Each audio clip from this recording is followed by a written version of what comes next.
What's up, guys? Hope you guys are all doing well. So real quick, before we get into today's video, I just want to let you guys know I actually played it around 2 hours ago, but as you guys can probably take a guess with the title, my emotions are a little bit elevated, and yeah, sleeping just was not on the radar, not on the schedule as of right now.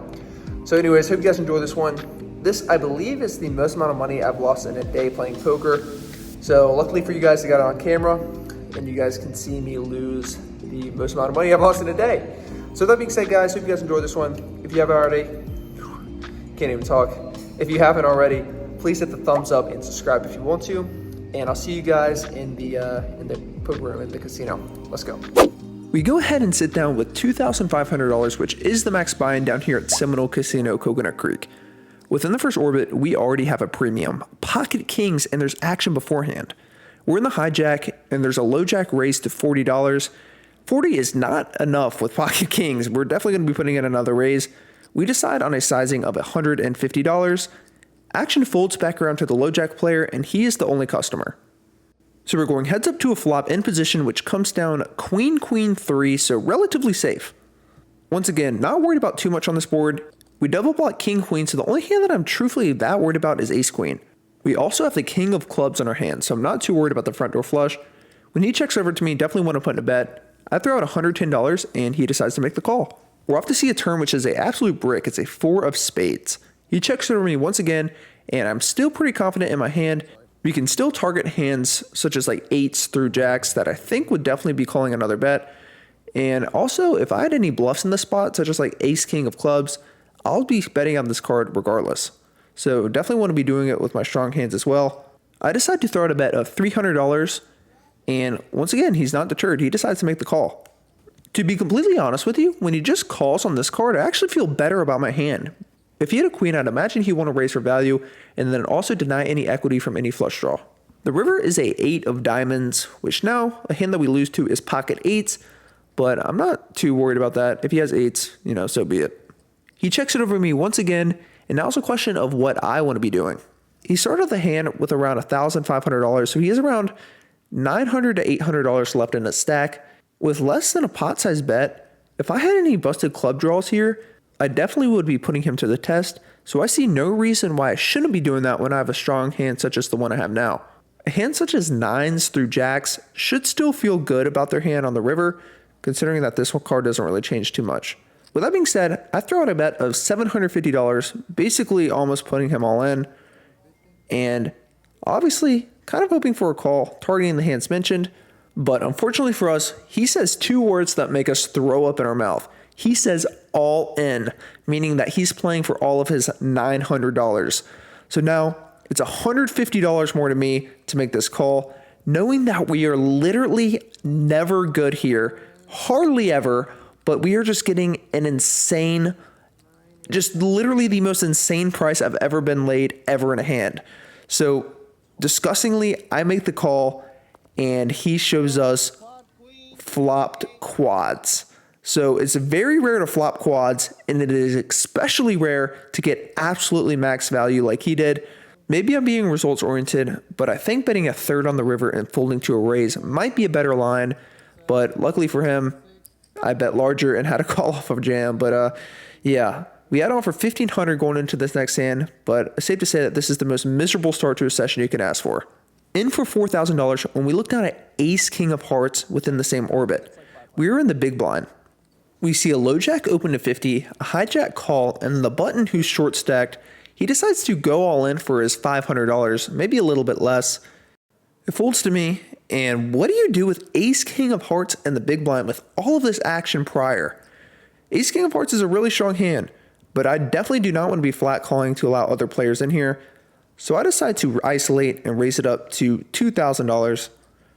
The other players have a bit of a shocked look on their face, rightfully so, but luckily for us, there's not too much conflict and they let their cards go. So we get what we wanted, all in pre-flop with the player that is all in for around 50 big blinds. It looks like there's not going to be too much of a sweat though, because we actually have the same hand. We do have hearts, so let's cheer for some on the flop.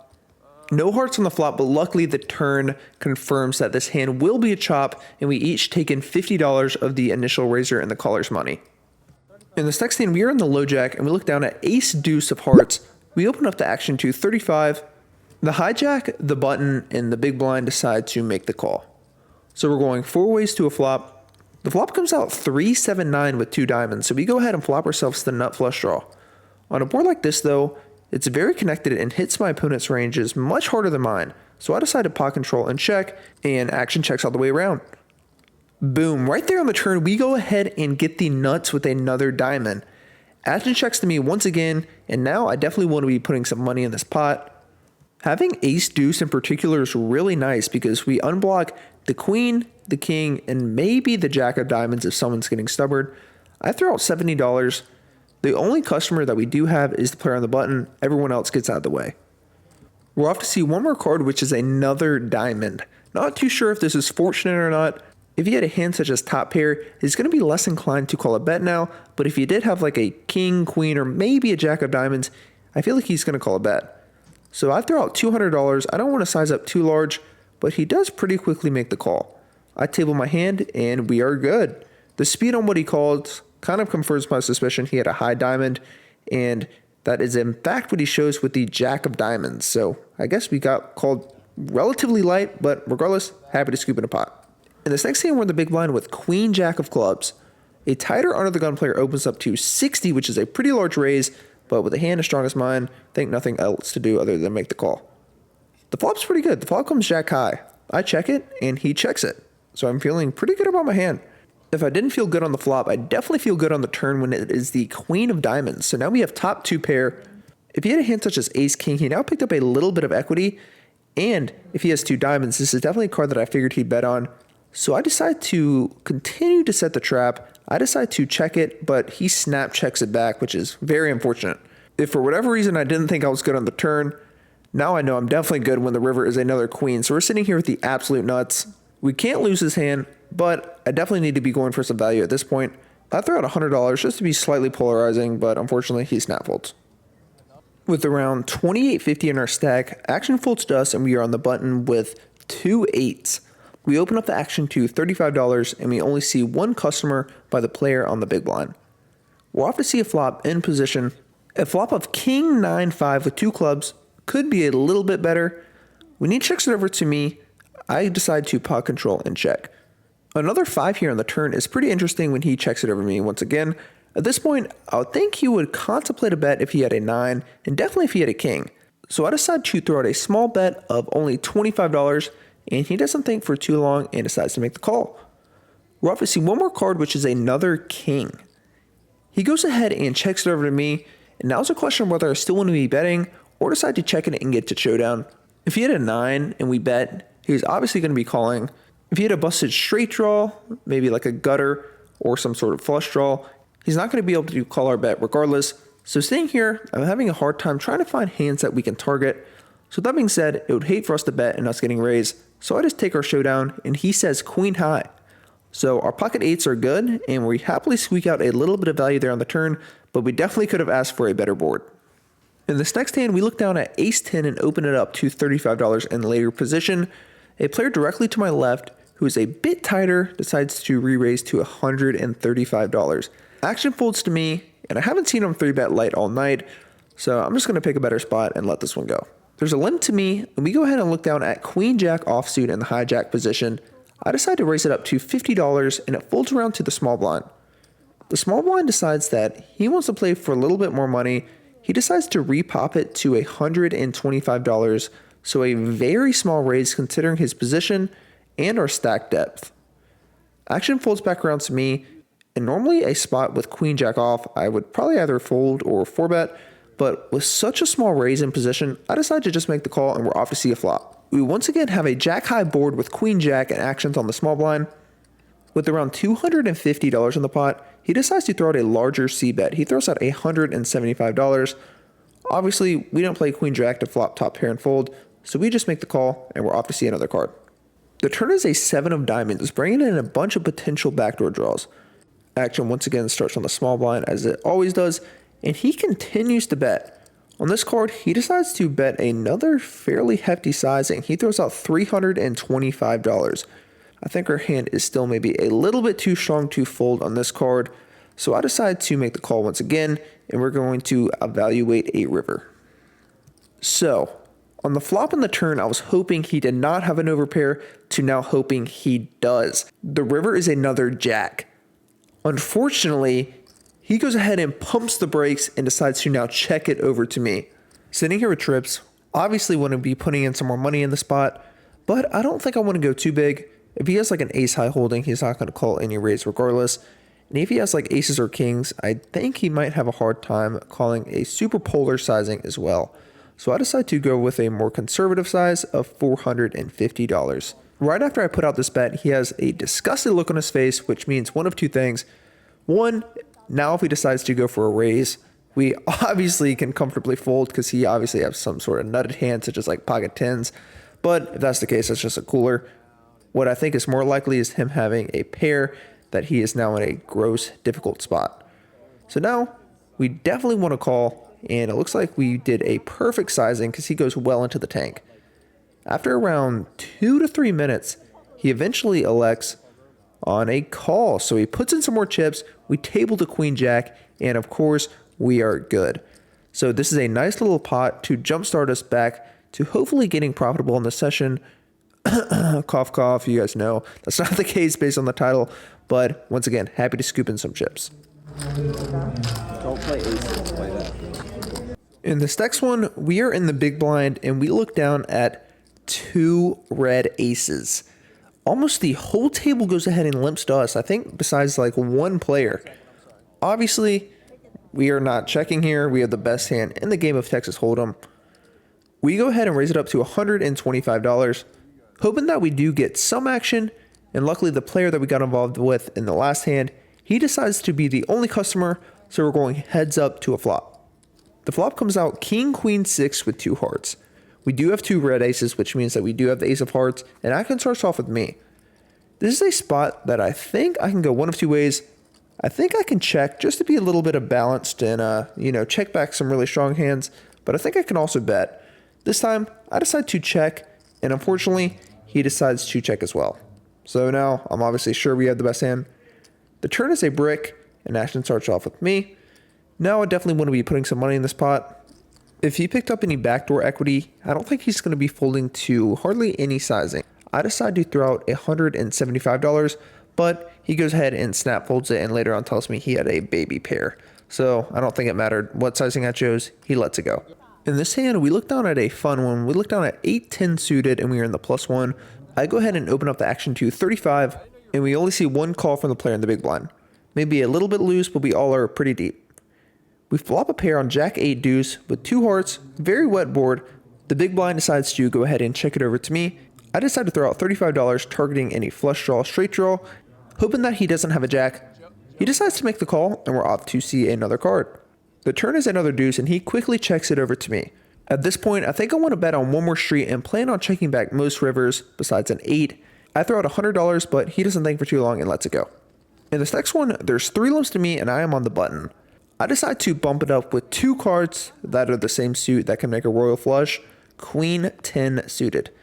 Out of the 3 limpers, only 2 decide to proceed with a call, so we're going 3 ways to a flop in a $300+ pot already. The flop is pretty hideous. The flop is 4-4 deuce with 1 spade. Ashton goes ahead and checks it over to me. I'm most likely to have all the overpairs here and all the really strong hands, so I start off with a smaller C bet of $125, not expecting many overpairs to fold on a larger sizing and expecting a lot of just overcards to fold on a smaller sizing, so no reason to size up too large, but unfortunately for us, both players decide to make the call. Shutting down on most turns, but the ace is a really good one to continue to barrel on. Action goes ahead and checks it over to me once again, and now if they had a hand such as like 5s through maybe like 10s, they're going to be put in a pretty miserable spot. Not expecting too many ace high holdings to float, I decide to throw out a larger sizing of $400. Without a thought, the player in the low jack decides to snap call. So at this point, I'm planning on shutting down on most rivers, assuming that he called me pretty light with an ace, or he's possibly just getting sticky with a middling pair. My friend Justin, though, who is in the hijack, he thinks better of the situation and decides to let his cards go. We're off to see one more card, which is a queen. Well, that's cool. Now we have some showdown. He checks it, I snap check it back, and unfortunately for us, he goes ahead and shows ace-10 of hearts, so he will be winning this pot. I don't hate my line, but unfortunately, he just decided to float us light, and he ended up getting there. This next hand, we look down at a suited wheel. We go ahead and look down at ace-4 of clubs on the button. One limp to me, and I decide to raise it up to $50. Action gets over to the big blind, and he decides to put in a raise. The big blind decides to raise it up to $110, so an extremely small raise. He only has around, I would say, $250 behind. So very shallow, but for that sizing, I'm just simply not folding. I don't think I have much fold equity, so I make the call and we're off to see a flop. Queen 4-4 is a really good flop. And what is even better is him jamming his whole stack in there for around $175. I make the call and we're off to a run out where we hold against pocket tens and we happily scoop in a pretty decent pot. His stack depth did make things awkward, but once again, happy that I was able to get the maximum and win a pretty decent pot. In this next hand, I noticed that the players to my left tend to be overfolding a little bit too often, so I decided to make an extremely loose open in the cutoff with king 3 of diamonds, and I go ahead and see 2 calls. We go ahead and flop trips on ace, king, king, a very good board because it is fairly likely someone may have an ace. I throw in a smaller c-bet of $30, and we only see 1 call from the player in the small blind. This player is definitely on the tighter side, so I'm almost always putting him on an ace here. The turn is a very interesting card. The turn's a jack. He checks over to me, and the reason I say it's interesting is because now most likely any other ace in his perspective is going to be chopping. I decide to throw out $100, keeping all of his ace-x in, and potentially maybe some like weird gutters, and he quickly makes the call. The river is a brick, and when he checks it over to me once again, I always am certain that I have the best hand here. I'd imagine a king would re-raise on previous streets, but now I think I want to be sizing up to make it look like I'm trying to force him off of a potential chop. I don't want to go overly large though, so I throw out $225. He goes into the tank for a good amount of time, around 45 seconds, and eventually decides on a call. So we table the king 3, the king 3, and we are good. So we happily scoop in another pot, and we're slowly crawling out of this deficit. At least we hope. Thank you. In this next hand, we go ahead and see 2 limps, and action is now on the player in the hijack. He raises it up to $55. It folds around to me, and we look at jack 10 of diamonds. Definitely a pretty hand. I think we could either go one of 2 ways here. I think we could call or we could re-raise, but I think putting in the 3-bet is a little bit of a better idea. So I raise it up to $200. Action ends up folding all the way back around to Justin, the player in the hijack, and he thinks better of the situation and lets his cards go. So we take down around $90 of dead money before even seeing a flop. In this next game, we're in the low jack, and we go ahead and look down at 2 nines. Definitely a good hand. The +1 opens up the action to $35, and I think nines can go either way, but I think they're maybe a little bit too strong to flat here. So this one time, I decided to 3-bet it up to $110. Surprisingly, though, the player in the hijack position decides to cold call the $110. Action folds back around to the player on the button, who is definitely a solid and one of the more tighter players at the table. He decides to call the 110 as well. Definitely was not expecting that. I was trying to play this hand in position against the player in the +1 position, but yeah, that is not happening, as you guys can clearly see. Action does fold back around to the player in the +1, and I think this is a spot that most players, regardless of their holdings, is just most likely going to squeeze. So I'm kind of scared, and sure enough, that is exactly what he does. He raises it up to $525. I fold, but both of the other players call. The flop ends up coming out queen high, and the player in the +1 ended up having pocket queens and ended up scooping a pretty massive pot. Not too sure what the other players had, but queens were definitely better than our pocket nines. Nice hand. In this next hand, in the cutoff with $3,500 in the stack, we raise it up to $50 after 1 limp. We have queen 10 off, which may be a little bit light, but we are pretty deep. We see a call from the player on the button, and then the limper, who we do want to get involved with in pots, he decides to make the call as well. So we're going 3 ways to a flop. The flop's looking pretty good. The flop comes out 10 high with 2 clubs. We do have the queen of clubs. It checks over to me, and I can get a lot of value from any straight draws, any flush draws, so I bet out half pot of $75. The player who we did not want to call folds, and the player that we wanted to call calls, so Really good situation, playing this hand in position. The turn is an amazing card. The turn is another 10. It's going to make him more likely to continue with any 9, any pair, but maybe any draw, maybe slightly disincentivized to continue. Luckily for us, he goes ahead and leads out for $100. Obviously a great feeling, but this price I think is just a little bit too cheap for any draws. This player has been extremely sticky, as you guys saw with the ace high hand when I had queen 10 actually. So I think a raise is definitely in order. Having the queen of clubs is an interesting card because we block a lot of the possible flush draws and straight draws, such as like queen jack, but I definitely still want to be raising, targeting maybe any 9, any worse 10, but unfortunately he snap lets it go after we bet $300. Happy to win back some of the chips with the same hand, queen 10, against the same player. Next hand, we go ahead and look down at jack 10 of diamonds once again in the hijack. 1 limp to us, and we definitely want to be putting in a raise. We throw out 2 green chips. Action does fold to the player on the button, and he's definitely the tighter player at the table. He's only been buying in for around 50 to like 75 big blinds. He races it up to $115. Action folds back around to me, and I think the only appropriate way to continue is through a call. He just laid us such a good price, a very small raise, but unfortunately his stack is not that big.